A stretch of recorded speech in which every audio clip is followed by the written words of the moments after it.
হরিবন্ধুর বুকটাও দূর দূর করছে। তবে কিনা পাগলা সাহেব এ পর্যন্ত তার উপকার ছাড়া অপকার তো কিছু করেনি। সে ধীরে ধীরে সাহস সঞ্চয় করে সুড়ঙ্গে উঠে পড়ল। সিঁড়ি দিয়ে নেমে সে বাঁ দিকে ঠিক 20 পা হাঁটল গুনে গুনে। হঠাৎ এক ঝলক তীব্র টর্চের আলোয় ধাঁধিয়ে গেল তার চোখ। পর মুহূর্তেই লোহার মতো শক্ত দুটো হাত এসে দুদিক থেকে তার দুটো হাত চেপে ধরল। কে কে আপনারা? চুপ, চেঁচিও না, চেঁচালে লাভও হবে না। চুপচাপ চলো, কবরটা আমাদের দেখিয়ে দাও। হরি লক্ষ্য করল তাকে ঘিরে অন্তত 8-10 জন লোক। কারো মুখ দেখা যাচ্ছে না ভালো করে, কারণ টর্চের আলোটা সোজা তার চোখে এসে পড়েছে।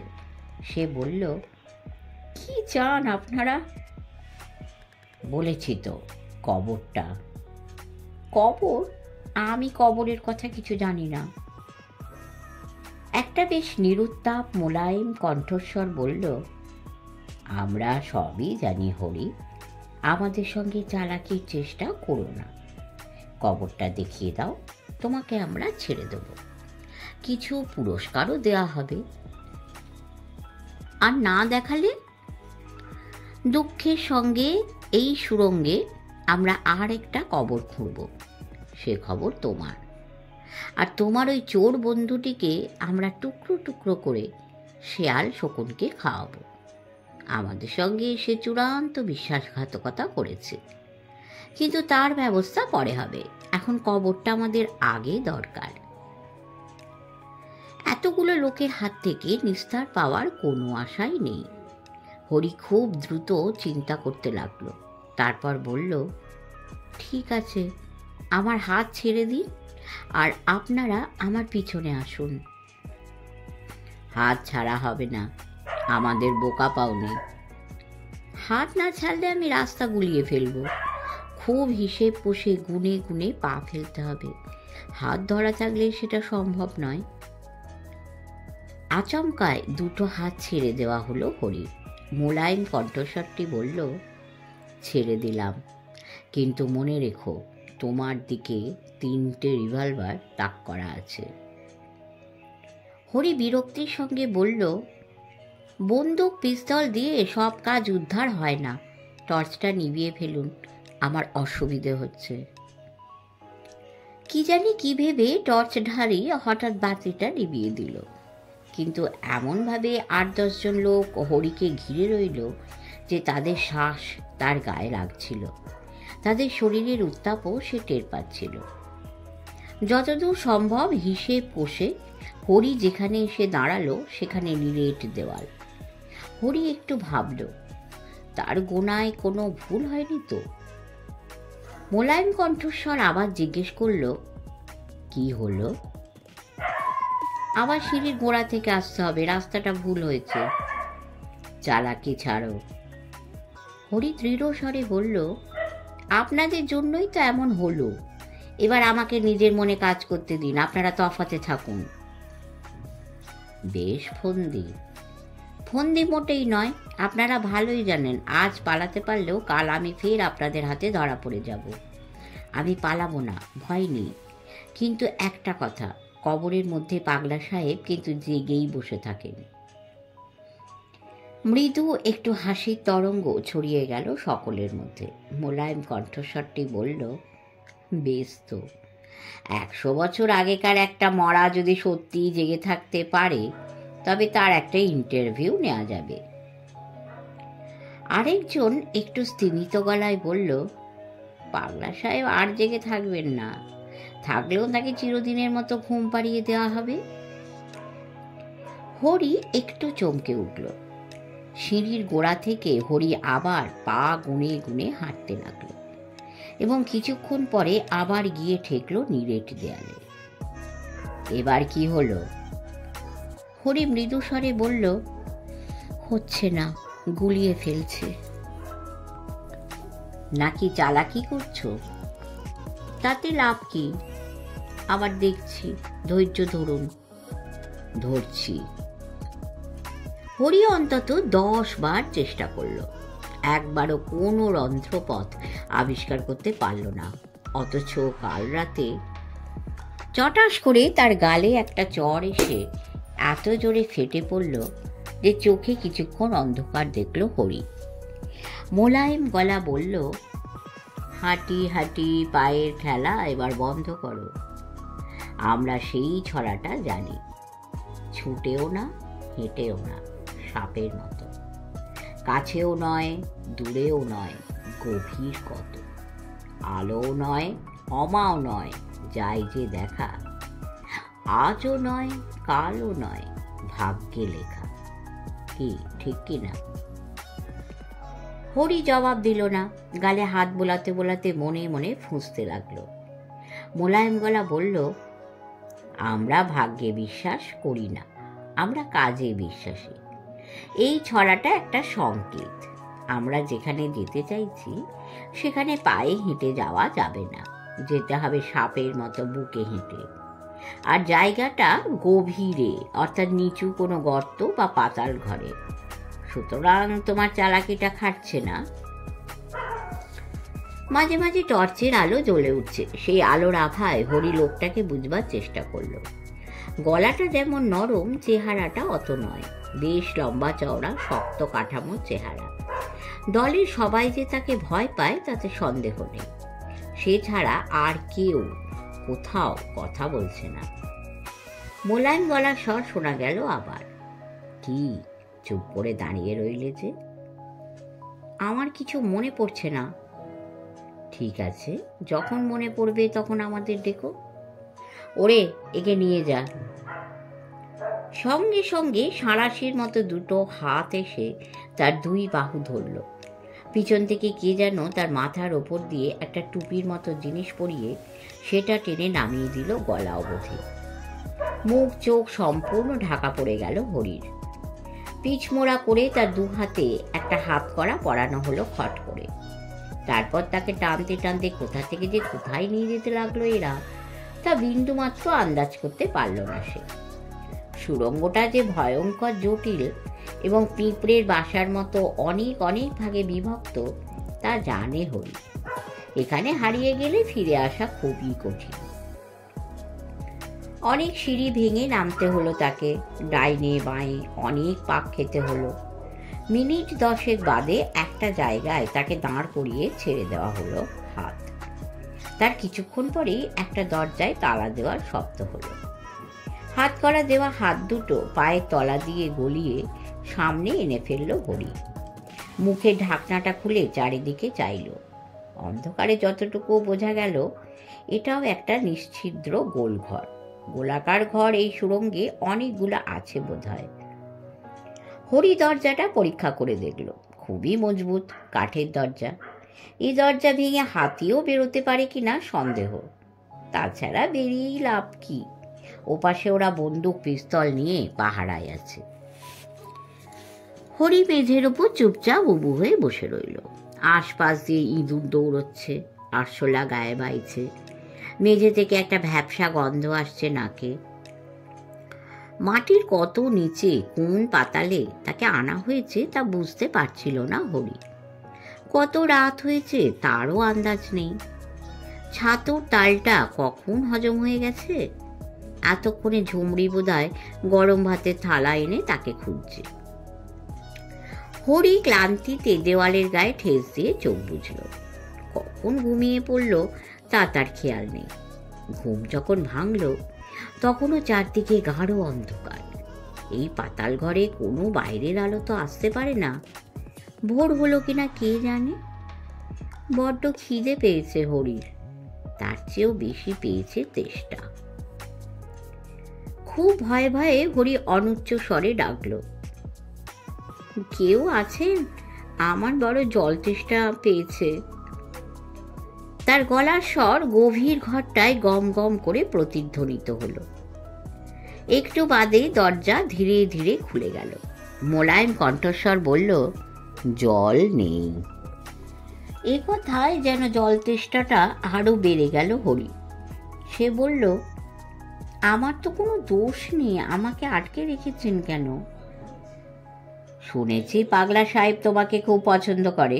তোমার বিপদ দেখলে সাহেব নাকি কবরে থাকতে পারে না, উঠে আসে ঘোড়ায় চেপে। আমরা তার জন্যই অপেক্ষা করছি, তোমাকে নয়, আমরা পাগলা সাহেবকেই চাই।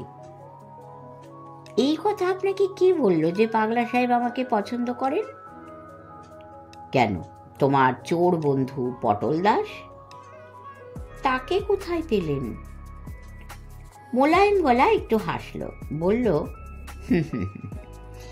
পেতে অসুবিধে হয়নি, সে তো তোমার ঘরে বসে চাতকের মতো ঊর্ধ্বমুখ হয়ে তোমার জন্য প্রতীক্ষা করছিল। পিছন থেকে যখন আমার লোকেরা গিয়ে তাকে ধরে, তখন সে টুমু শব্দটিও করতে পারেনি। পটলদা কোথায়? আছে, তোমার পেয়ারের আরও লোকজনও এখন আমাদের কবজায়। যোগুরাম, তার বউ, দুটো বাচ্চা। হরি চমকে উঠে বলল, তারা তো কিছু করেনি। সেটা আমরা বুঝব।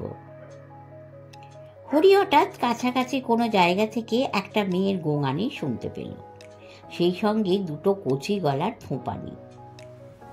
ওই কি ঝুমড়ি আর তার দুটো বাচ্চা? ভারী ঠান্ডা ভালো মেয়ে ঝুমড়ি, তাকে যে কেন পাষণ্ডগুলো কষ্ট দিচ্ছে। হরি কাতর গলায় বলল, ওদের কেন ছেড়ে দিচ্ছেন না? দেব, পাগলা সাহেবের দেখা পেলেই দেব। আর যদি আজ রাতে পাগলা সাহেবের হদিশ না পাই, তাহলে তোমাদের ঠিক এই অবস্থায় ফেলে রেখে আমরা চলে যাব। অবশ্য প্রত্যেকের কপালের মাঝখানে একটা করে পিস্তলের গুলি চালিয়ে। হরি শিউরে উঠে তাড়াতাড়ি দাঁড়ালো, বলল, শুনুন, নিজের চেষ্টায় পাগলা সাহেবের কবর কেউ খুঁজে পায়নি, আমি পেয়েছিলাম আকস্মিকভাবে। লোকটা কথাটা বিশ্বাস করল না, একটু ঝাঁঝির গলায় বলল, আমরা কতদূর মরিয়া তা বোধহয় তুমি এখনো বুঝতে পারছো না। ঠিক আছে, এসো আমার সঙ্গে। লোকটা অন্ধকারে তার হাত ধরল। এরকম শক্তিমান হাত হরি আর দেখেনি। আঙুল যেন ডাইস মেশিন। পাশেই একটা ঘরের দরজা খুলে টর্চের আলো ফেলল লোকটা। হরি দেখল নোংরা ধুলোর উপর মেঝেই হাত পা বাঁধা ঝুমড়ি পড়ে আছে, মুখে কাপড় গোজা। তার দুপাশে দুটো বাচ্চা শুয়ে আছে, ঘুমের মধ্যেও ফুঁপিয়ে কেঁদে উঠছে মাঝে মাঝে। এসো, পাশের ঘরে দেখবে, এসো, বলে লোকটা দরজায় তালা দিল। পাশের ঘরে মেঝের ওপর পড়ে আছে যোগুরাম। তার হাত পা বাঁধা নেই বটে, কিন্তু বাঁধনেরা দরকারও নেই। যোগুরামের শরীর ভেসে যাচ্ছে রক্তে, বাঁ হাতটা এমনভাবে মোচড়ানো যে মনে হচ্ছে ভাঙা। যোগুরামের জ্ঞান নেই।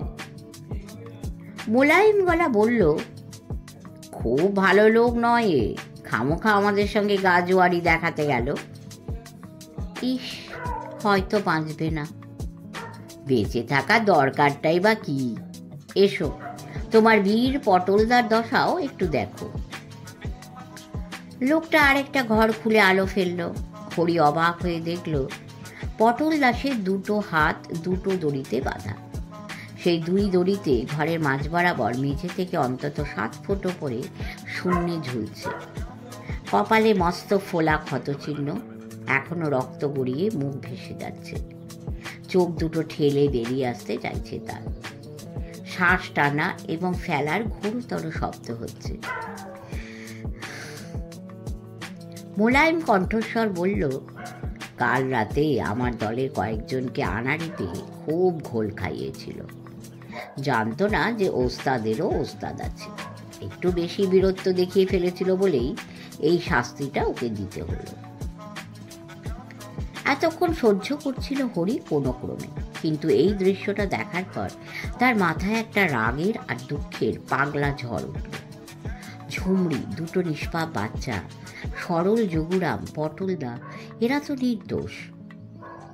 মোলায়েম গলা তার দিকে ফিরে বলল, এদের তুলনায় তোমার প্রতি আমরা কিন্তু যথেষ্ট ভদ্র ব্যবহারই করেছি, তাই না?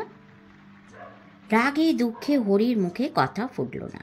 মোলায়েম গলা বলল, আরও দেখবে, এসো, এখানে অনেক ঘর আছে। লোকটা আর একটা ঘর খুলে দিয়ে বলল, এরা বাপ বেটা তোমাদের উদ্ধার করতে এসেছিল। হরি দেখল মেঝেতে আষ্টে পৃষ্ঠে দড়ি দিয়ে বাঁধা পড়ে আছে ঝিকু সর্দার।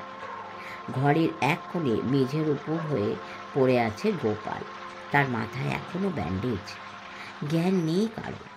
মোলায়েম গলা বলল, এরা বাপ বেটায় পাগলা সাহেব সেজে সাদা ঘোড়ায় চেপে এতকাল ধরে লোককে বোকা বানিয়ে এসেছে, আমাদেরও বানিয়েছিল।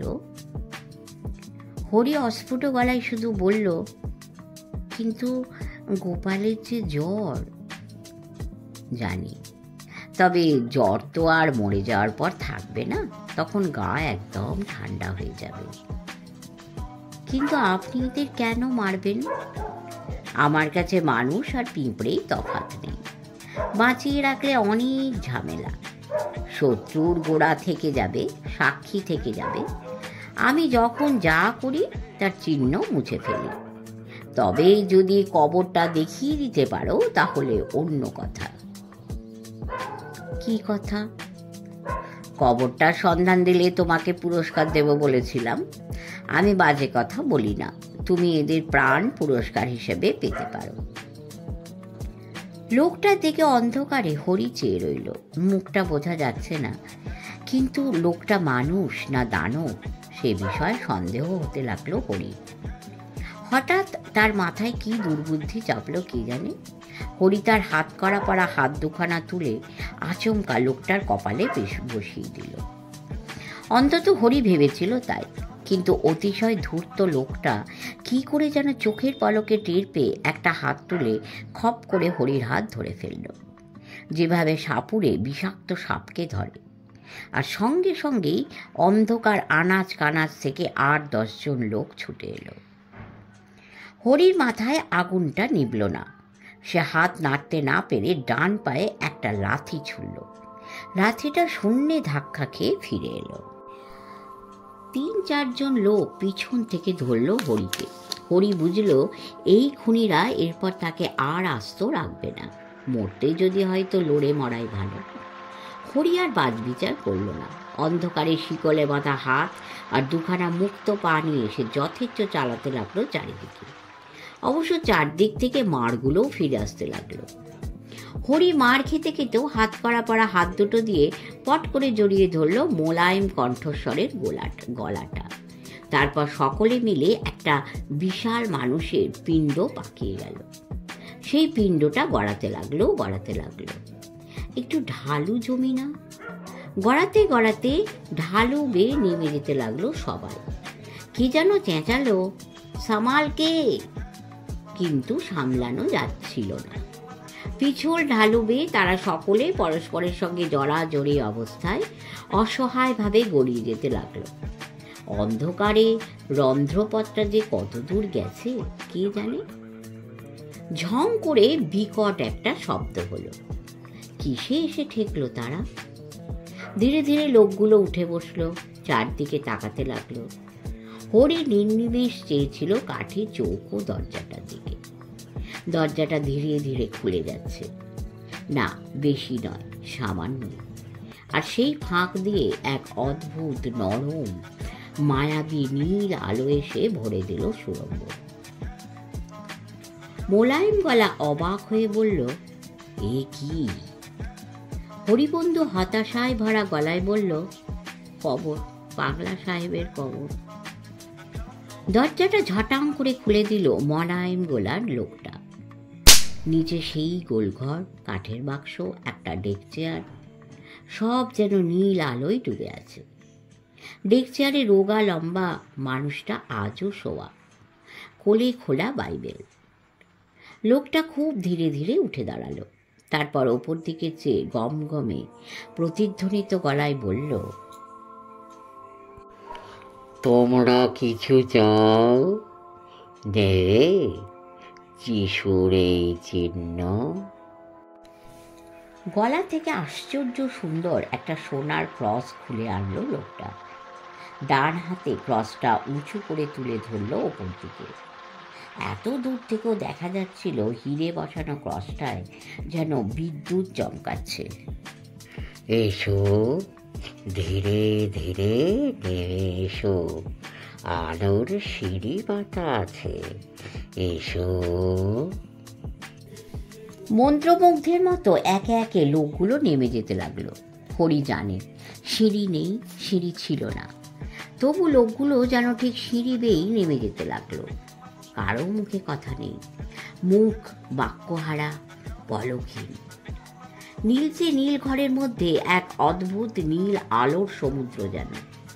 লোকগুলো নামছে, নামতে নামতে ধীরে ধীরে মিলিয়ে যাচ্ছে নীলের মধ্যে বুদবুদের মতো। পাগলা সাহেব একা ক্রসটা তুলে ধরে অপেক্ষা করতে লাগলেন, কিন্তু কেউই শেষ অবধি তার কাছে পৌঁছল না। সাহেব ধীরে ধীরে ক্রসটা আবার গলায় পড়ে নিলেন। গমগমে কণ্ঠস্বরে বলে উঠলেন, 20 পা হেঁটে যাও পিছনে, রাস্তা পাবে। বিরক্ত করো না, আমি এখন বাইবেল পড়ছি। ভয়ে নয়, অদ্ভুত এক ভালোবাসায় ভরে গেল হরির বুক। টপ টপ করে চোখের জল পড়তে লাগলো। দরজাটা সাবধানে ভেজিয়ে দিয়ে হরি ফিরে আসতে লাগলো। 20 পা। ঘটনার 6 মাস বাদের কথা। স্কুলের হাফ ইয়ারলি পরীক্ষার রেজাল্ট বেরোলো। হরিবন্ধু ফার্স্ট হয়েছে। খবরটা চাউর হতেই হেড স্যার ডেকে বললেন, 8-এ নয়, তোমাকে 9-এ তুলে দিচ্ছি, ডবল প্রমোশন। যাও মাস্টারমশাইদের প্রণাম করে এসো। জিকু সর্দার তার সাদা ঘোড়াটা স্কুলেই নিয়ে এলো।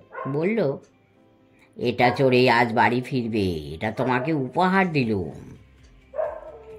ঝুমড়ি বিকেলবেলায় আজ এত বড় একটা ছাতুর তাল মেখে আনলো যে বিড়ালও ডিঙোতে পারে না, আর বলল, রাতে তোমার জন্য ভোজ বাড়ি রান্না হচ্ছে, বন্ধুদের ডাকো আজ নেমন্তন্নে, সবাইকে খাওয়াবো। তা রাতে নেমন্তন্নে হুল্লোড় হলো মন্দ নয়। শুধু পেট পুড়ে খেয়ে বিদায় নেওয়ার সময় পটল দাস একটু খিঁচিয়ে উঠে বলল, ছেলেটা লেখাপড়ায় ভালো হয়ে গোল্লায় গেল, বলি সেই সব কায়দা কানুন, বায়ুবন্ধন, প্যাঁচ পয়জা শিখবে না? শিখবো পটলদা, তোমাকে পড়াশোনাও শেখাবো।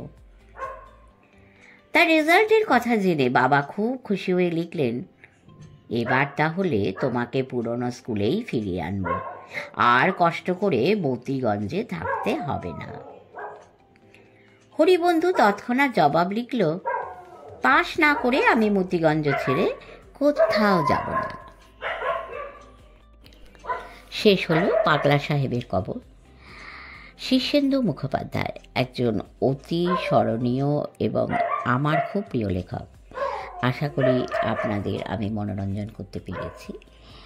যদি ভালো লাগে অবশ্যই কমেন্ট করবেন, ভালো না লাগলেও কমেন্ট করবেন, তাহলে ভুলগুলো শুধরে নিতে পারবো। ঈশ্বরের করুণায় সবাই ভালো থাকবেন, পাশে থাকবেন, সাবস্ক্রাইব, লাইক এবং শেয়ার করবেন। পরম করুণাময় সকলের মঙ্গল করুন।